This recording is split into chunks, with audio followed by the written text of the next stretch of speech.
Welcome back to part 2। Part 1 में हमने warm up, ego lifting, posture और core engagement जैसी मिस्टेक्स के बारे में बात की थी। अब पार्ट 2 में हम बात करेंगे बड़ी 3 मिस्टेक्स के बारे में जो कि जिम गोइंग इंडिविजुअल करते हैं और वो थोड़ी रिस्की हैं। पार्ट 1 से ज्यादा। अब पार्ट 1 से ज्यादा रिस्की क्यों है? जब आप जिम जाते हो तो आपका एक फेज होता है जब आप एक्सरसाइजेस कर रहे होते हैं, सब कुछ कर रहे हो, बट आप स्टैटिक जोन में आ चुके हो, तो ना आपकी ग्रोथ हो रही होती है ना आप डिग्रेड कर रहे होते हो, आप स्टैटिक हो जाते हो। तो उसमें कुछ चेंजेस होते हैं जो कि आप अगर करोगे तो आपकी बॉडी में चेंजेस आपको मिलेंगे व्हाइल डूइंग एक्सरसाइजेस। तो पहला है कि ब्रीदिंग टेक्निक्स को बेटर करना। अगर लिफ्ट करते टाइम ब्रीदिंग गलत हो तो 50% पावर तो ऐसे ही वेस्ट हो जाता है। और करेक्ट चीज क्या है कि आपको इसमें कभी भी सांस नहीं रोकना, जॉ क्लेंच नहीं करना, दांत नहीं दबाना। तो आप इवेंचुअली कोई भी एक्सरसाइज कर रहे हो, अगर आपने सांस रोक लिया तो आप अपने डायफ्राम से उस मूवमेंट को फोर्सफुली कर रहे हो जो कि हमें नहीं चाहिए। और अगर आप जॉ क्लेंच कर रहे हो, दांत दबा रहे हो, तो आप अपनी मैसेंजर मसल से उस फोर्स को जनरेट कर रहे हो जो कि हमें नहीं चाहिए। तो आप इन बातों का ध्यान रखें कि ब्रीदिंग बेटर रखें, सांस लें और जॉ क्लेंच ना करें और ब्रीदिंग होल्ड ना करें। सेकंड है over training without rest.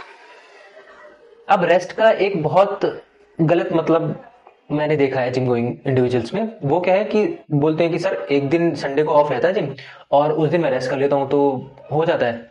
But वो रेस्ट काफी नहीं है आपके लिए। आप 6 दिन ट्रेन कर रहे हो और एक दिन आप ट्रेन नहीं कर रहे हो तो आपका वो रेस्ट नहीं हो सकता है। आपको मस्कुलर लेवल पे काम करने की जरूरत है जो कि आपको फिजियोथेरेपी में मिलेगा। कई बार क्या होता है, मस्कुलर नॉट्स, ट्रिगर पॉइंट्स, ये जब मसल्स में बनते हैं तो उसकी efficacy of doing work decrease कर जाती है सिग्निफिकेंटली। तो उसके वजह से आपको रेंज ऑफ मोशन में बहुत डिक्रीज मिलता है। तो उस मसल्स पे काम करने की वजह से आपकी रेंज ऑफ मोशन बढ़ जाती है और रिस्क ऑफ इंजरी डिक्रीज कर जाता है। थर्ड है कूल डाउन को स्किप कर देना। अब आपने बॉडी को ट्रेन कर लिया, पहले वीडियो में हमने बात की वार्म अप जो कि नहीं करते। अगर कुछ इंडिविजुअल ने कर भी लिया, एक्सरसाइजेस कर ली, सारी अच्छे फॉर्म से कर ली, तो एंड में आते आते वो कूल डाउन को ही मिस कर देते हैं। तो सारा एक्सरसाइज चौपट।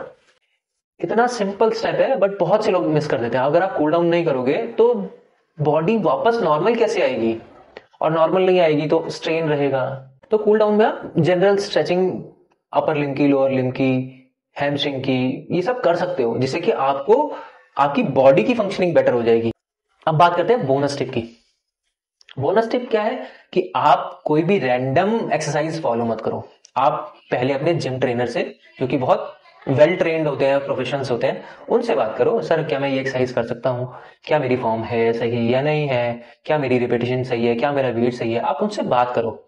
अगर आप उनसे बात करोगे तो वो आपको अच्छे से गाइड कर पाएंगे क्योंकि उन्होंने बहुत समय दिया है इस फील्ड में और वो नहीं चाहते किसी को फालतू में इंजरी हो जाए।